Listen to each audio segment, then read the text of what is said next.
How many of these blue chip Miami Hurricanes true freshmen are we actually going to see contributing on the field year one?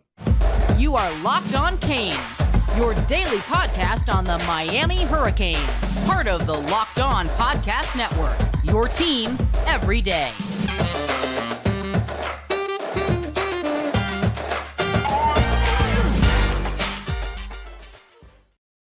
I am Alex Donno, your host. I'm a University of Miami alumnus, longtime South Florida sports radio vet, and contributor to allhurricanes.com. And thank you so much for making Locked On Canes your first listen today. We are available free wherever you get your podcasts and available free on YouTube. Today's episode is brought to you by FanDuel Sportsbook, the official sportsbook of Locked On. Make every moment more. Visit FanDuel.com/LockedOn to get started.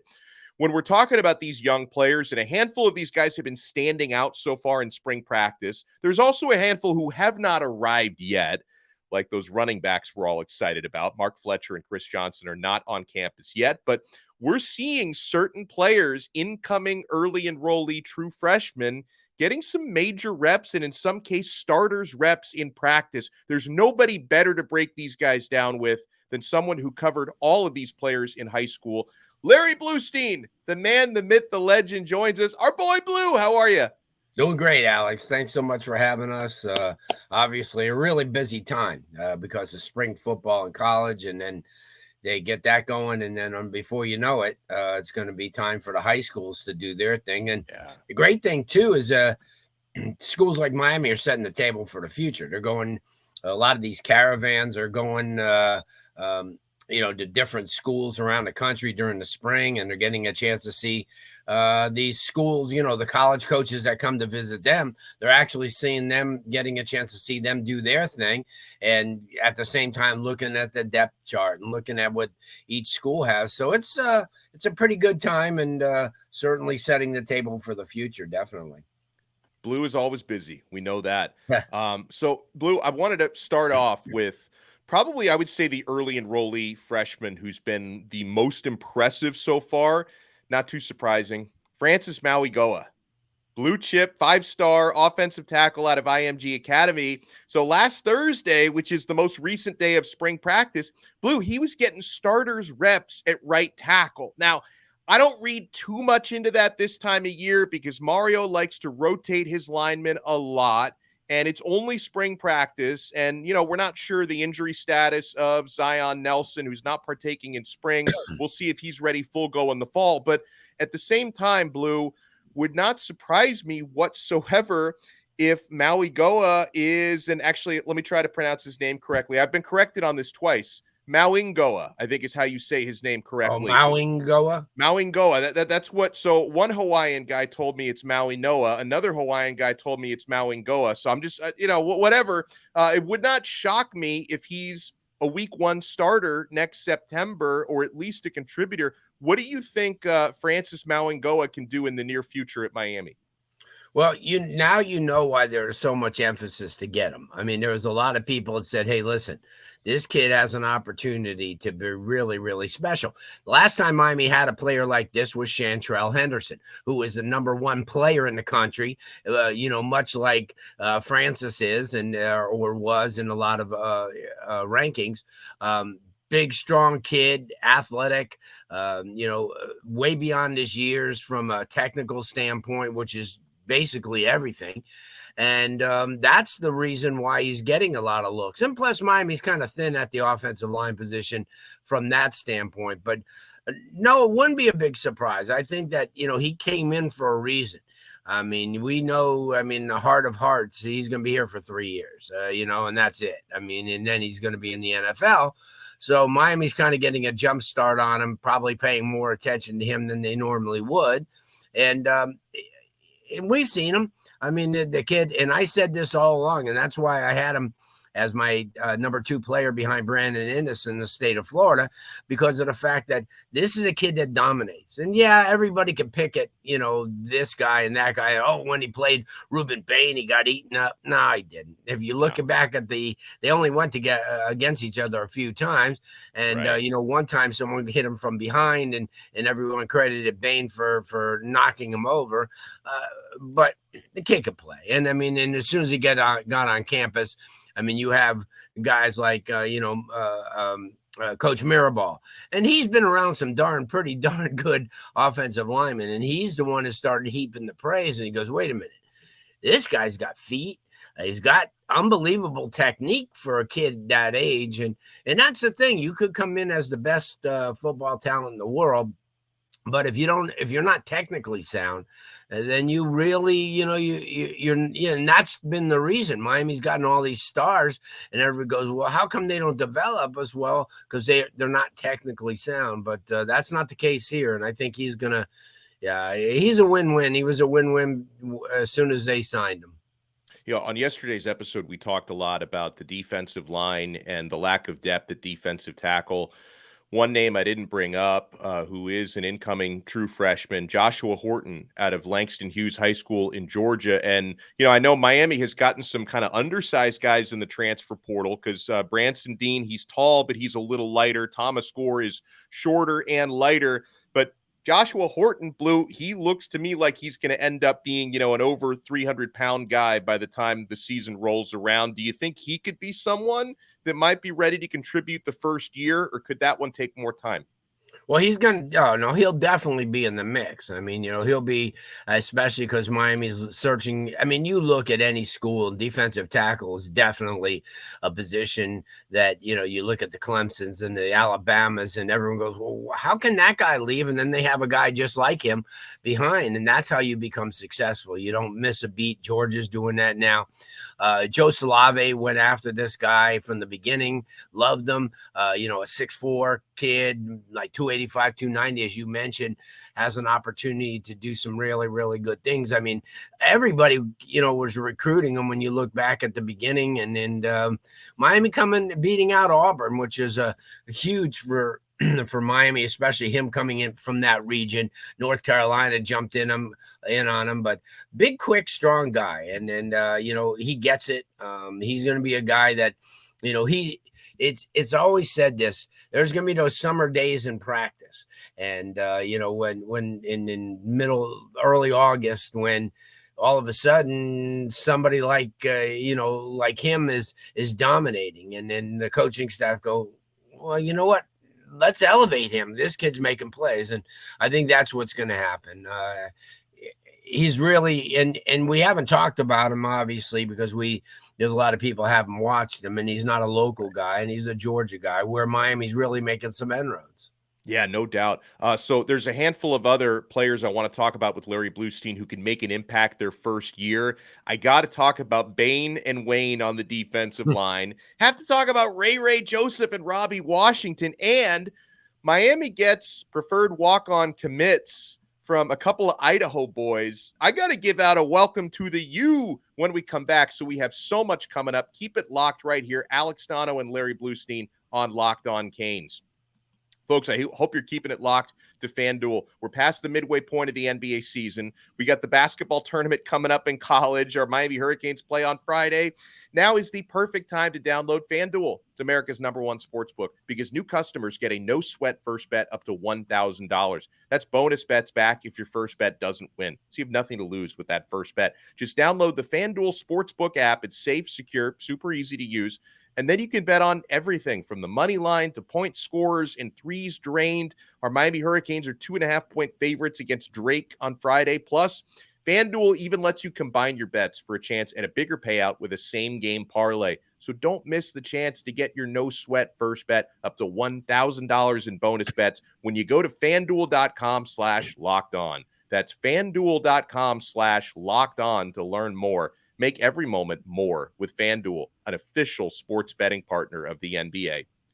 Thank you so much for making Locked On Canes your first listen today. We are available free wherever you get your podcasts and available free on YouTube. Alex Donno alongside Larry Blustein.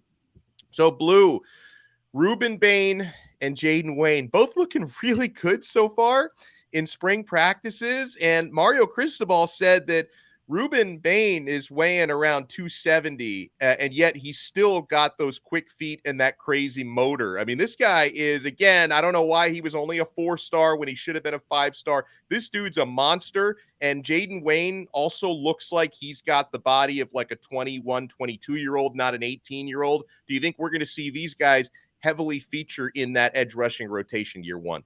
No doubt. And here's the thing too, Alex. Let's look at Jayden Wayne first of all. He got demoted to a 4-star when he committed to Miami. Yeah, and I thought that was like, it's anti-Miami sentiment, and what are you gonna do? I mean, you can't fight it. I watched him and I was so amazed. The kid's got long arms. He beats you right off the ball real quick. He's quick. He's a player, and I watched him play like from 9 feet away from me. And I said, you know what? How can anybody think that this kid's not one of the best in the country? He is. He's like Francis Mauigoa. He's one of the defining players in the class. Rueben Bain's another guy. I mean, always short. He's this, he's that. The guy had like 70 sacks in his career at Miami Central. Playing the top line football, in the state of Florida and plus nationally. Just, it's really tough. When you had a guy come in like Leonard Taylor a few years ago, Leonard was physically an amazing football player, but he didn't have the football background and savvy that Bain does.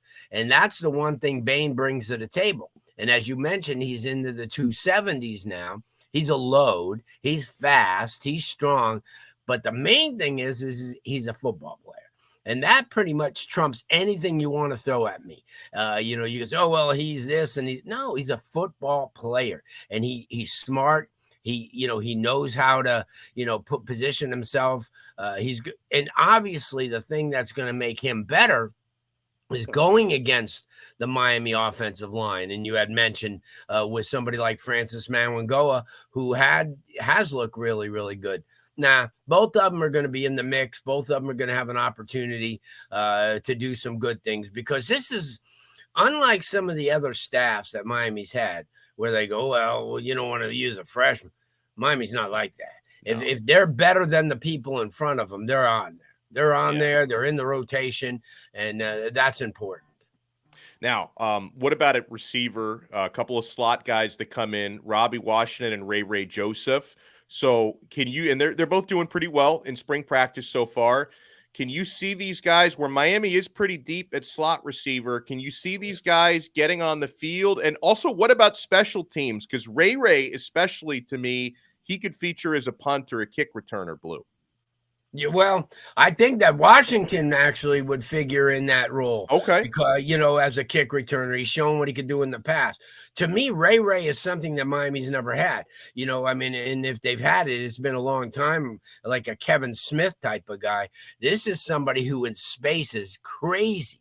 I mean, he zooms to the outside fast. He'll blow away a linebacker or safety. No, he's a difference maker. I mean, he's going to see, and I know that Brashard Smith and Xavier Restrepo, and they're seniors and sophomores, so they're going to, or juniors and sophomores, so they're going to get, a lot of the playing time. But you're going to see Ray because you can't keep the Lamborghini in the garage. You just can't. You got to take them out. You got to ride them around a little bit. But even last year, and I keep repeating this story, when we were up at that spring kickoff classic up in Palm Beach County, everybody was, and here he was, and at the time, Ray was committed to Clemson. Right. Here you had Coach Gaddis and myself were sitting there and watching, and he got a ball early in the quarter, and he got that, I think, probably in the middle of the pack, and he raced to the outside so fast. And you're saying, wow, those other guys are pretty quick, and they're standing still. No, he's a difference maker.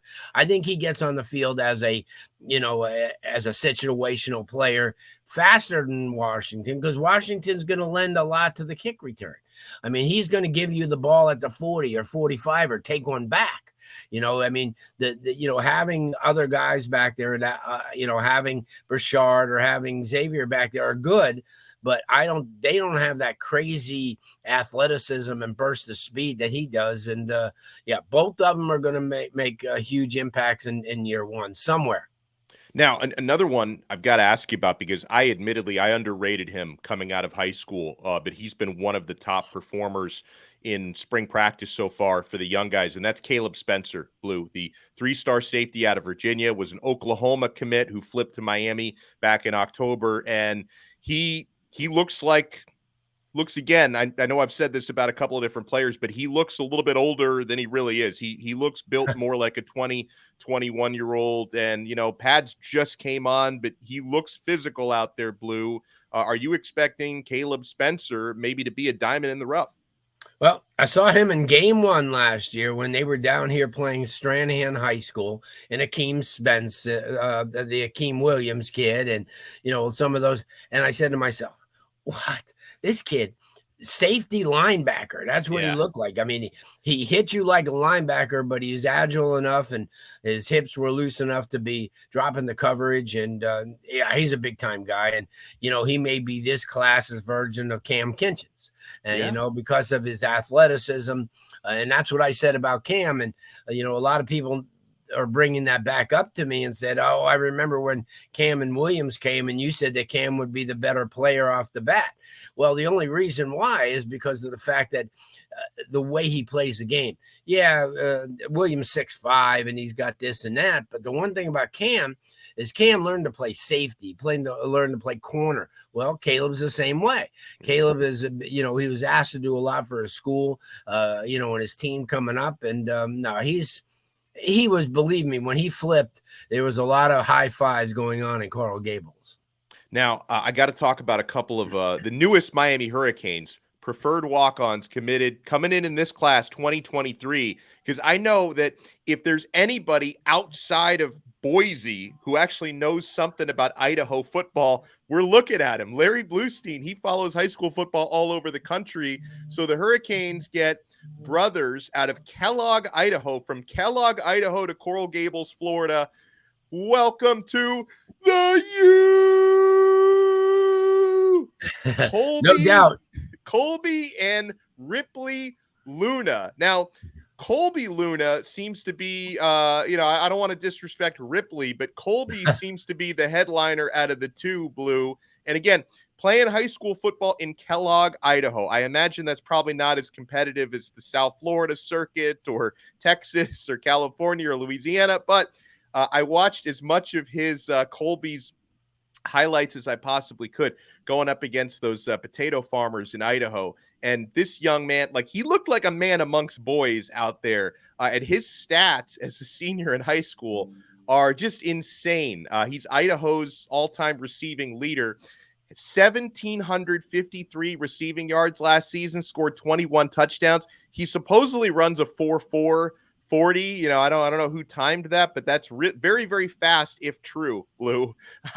So it looks like this guy, despite his walk-on status, it looks like Kolby Luna can play. What can you tell me about Kolby? And do you know anything about Ripley, who appears to be a quarterback safety athlete type? Well, I watched them both on film, and obviously, Deer Park and Frenchtown and Banners Grove and Moscow aren't, central, and they're not some of the powers of the nation. But these two cats can go. I mean, especially when you take a look at Kolby Luna, kid's like, 6'3", 200 pounds, big body wide receiver. And the competition wasn't what it was, but you could see, and I've been to a lot of camps and combines throughout the years where you could just tell, can this guy get it done against some of the other guys who they're recruiting? And he can. They just, and the same thing about Ripley. Ripley's the type of guy, he throws the ball pretty well, but I think he's more of an athlete as well. I think he probably fits into the secondary as a safety, or even if they've, you could try him at wide receiver. Yeah, they're both really, really good. I mean, like I said, you could say, oh, well, they come from this school or that school, but that doesn't mean anything. The great Derwin Jones came out of Miami Northwest Christian, so, I mean, and you take a look at schools like that, and, it doesn't matter where you come from. If you really scout players and you watch them, you take into consideration the competition that they're playing, and then you watch what they bring to the table. And both of them are going to be, I think people are going to really be pleasantly surprised at what these guys do. I mean, they've got the quickness, they got the strength, they got the football savvy, and I think that they come here, and yeah, that'll take them a while to adjust to the speed. Excuse me, the speed of the game that we have in this area, or what they'll even play as far as competition. But once they do, I'm telling you, I like them both. And I think they could be at a number, they're versatile enough. And yeah, they played it for for their high school where they were playing a bunch of different positions. But I think that's really helped them adjust. And when they get on campus, Miami's going to look at them and say, well, let's try him here. Let's try him there. And but these are guys that are interchangeable, which you don't have a lot of those kids, on the team right now. And yeah, it's going to be fun to watch them. And I can honestly say these are the first players Miami's ever had from Idaho, because, and I've been following this from a long time. And I know that Miami's had kids from the state of Washington, and they've had Oregon in the past. But, they were after a kid from Bora High School in Boise back in 1985, and they lost out to Washington State. Only you would remember that. Yeah, well, but I'm just saying, that's the only time. And Idaho doesn't, a Bishop Kelly, which is a really good program. And they have got a few programs, because you look at Boise State and they've long won, and they feed a lot of those programs. And University of Idaho and Idaho State are always in the mix too.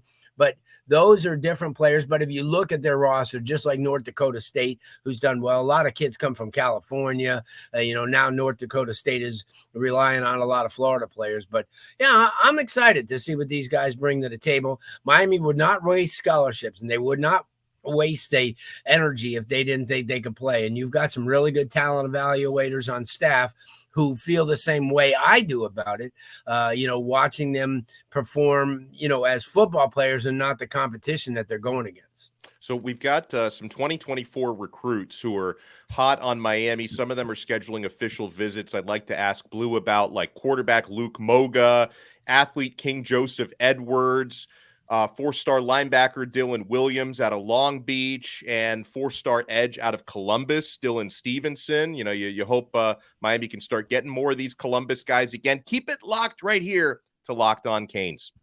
Thank you so much for making Locked On Canes your first listen today. Make sure for your second listen, you grab your bracket and go listen to the Locked On College Basketball Bracket Breakdown with national analysts and insights from our local experts. The Locked On College Basketball Bracket has everything you need to make the most informed decisions on your bracket. Find the episode on Locked On College Basketball wherever you get your podcasts and on YouTube. The great Larry Blustein from 560 WQAM in Miami joins me here on Locked On Canes. So, Blue, quarterback Luke Moga, who's one of several quarterbacks Miami is looking at in the class of 2024. He has scheduled a visit for March 25th. He's coming back down to Miami. He's a 3-star, but he seems to be an ascending type of 3-star. What can you tell me about Moga? Yeah, I had an opportunity to watch a little bit on him. As soon as our friend Gabby Urrutia was talking about him, I said, well, let me check him out. Kid from Sunny Slope, Arizona. You don't hear much about kids from that area, but and he'll be an early enrollee too for the 2024 class. So that's a really, really good thing too. He's 6'2". About 205, 200, makes a lot of great throws, strong arm, a little bit elusive, not a burner, but he does extend plays a little bit. Certainly what Miami's looking in, especially, with Tyler Van Dyke moving on after this year and them having a couple of quarterbacks, although we hearing some really, really good things about a few of the quarterbacks this spring. But yeah, I'd like to see Luke has an opportunity, and that they're going to watch him now. And Miami has become a national recruiting destination, like under some of the other staffs, not so much. You had the Northeast, but now because of the schools that Mario Cristobal, got close to for so many years, being in Oregon, now those avenues are starting to open up. But I think that's great. Absolutely. So elsewhere, 4-star linebacker Dylan Williams, who was on campus just last week for an unofficial. He had such a great time for his unofficial. He's locked in an official visit. I think he's coming back in June, Blue.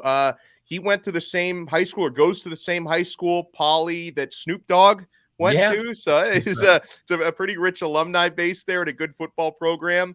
Dylan Williams, tell me what you've seen on him. And, it seems like Miami's got some momentum here. Linebacker, about 6'2.5", almost 6'3", 220 pounds, moves extremely well, very fast. I mean, a guy that caught the attention of Texas and USC real quick, in the game. Alabama also on him, Arizona. I mean, yeah, you like a Long Beach Poly, and that's not only Snoop Dogg, but that's been a hotbed. Mercedes Lewis, who played years and years in the NFL. This kid is the type of guy that, I mean, obviously it's that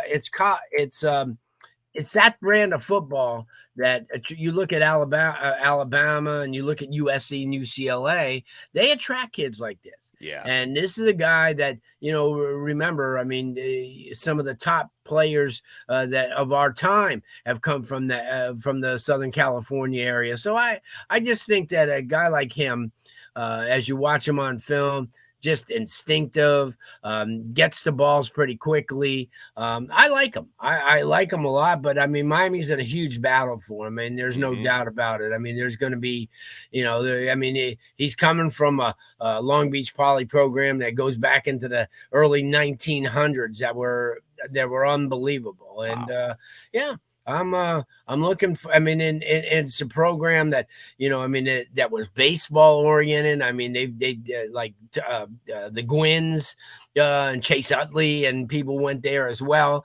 I mean, and having Tony Gwynn, and Tony Gwynn was a 3-sport athlete out there. And obviously, as you mentioned, has Snoop Dogg, but I mean, you look back through the years, some of the guys that they had there, and as I mentioned, Mercedes Lewis, who was an outstanding, tight end, Willie McGinnis, one of the best. Yeah. So this is like the northwestern central of the West Coast, where they post a lot of the kids. So I like him a lot. I really do. What about another Dylan? This one a lot closer to home. Dylan Stevenson, 4-star edge out of Columbus. He admits that Miami is near the top of his list. Alex Mirabal was recently there. Is another Columbus guy visiting with him. Dylan, it seems like Blue, after at least for now, missing out on TJ Capers, we got to start hitting more of these Columbus guys.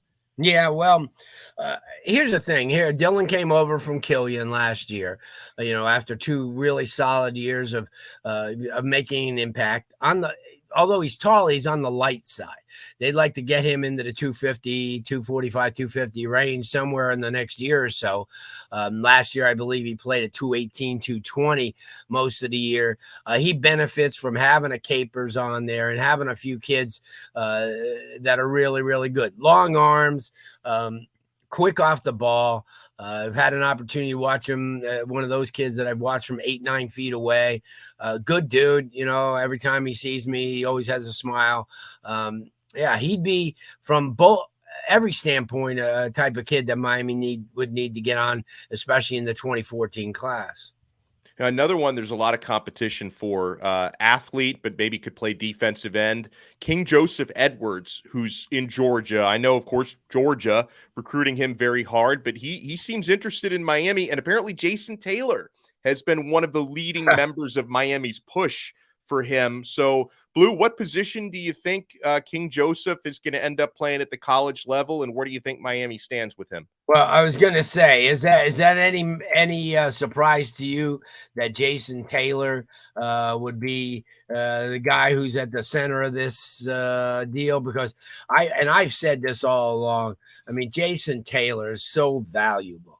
I mean, you could look at a lot of guys who have worn the Hall of Fame jacket and say, oh yeah, they were great, but how much of a high school, college influence would they be? Were they too big for the game? Well, I mean, and Pete Rose said this a long time ago.